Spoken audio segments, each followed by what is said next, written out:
Serikali ya Benin imetangaza kuwa imefanikiwa kuzima jaribio la mapinduzi lililofanywa na baadhi ya wanajeshi wa taifa hilo la Afrika Magharibi.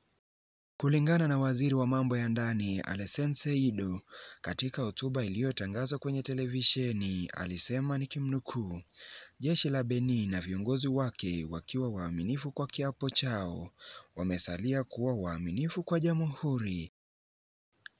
Mapema Jumapili, kundi la wanajeshi lilitoa matangazo kwenye runinga yakidai kwamba yamepindua na kumfua madaraka Rais Patrice Talon, huku milio ya risasi ikisikika na baadhi ya wanahabari wa televisheni ya taifa kushikiliwa mateka.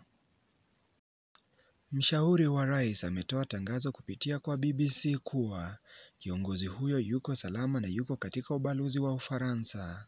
Hata hivyo, wanajeshi watiifu serikalini waliweza kurejesha udhibiti wa hali hiyo na kuzuia jaribio hilo, alisema waziri huyo wa Benin.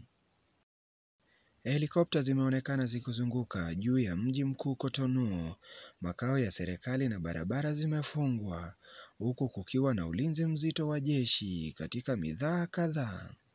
Benin ni mojawapo ya koloni la zamani la Ufaransa. Kwa muda mrefu imejulikana kama mojawapo ya nchi zenye demokrasia thabiti Afrika.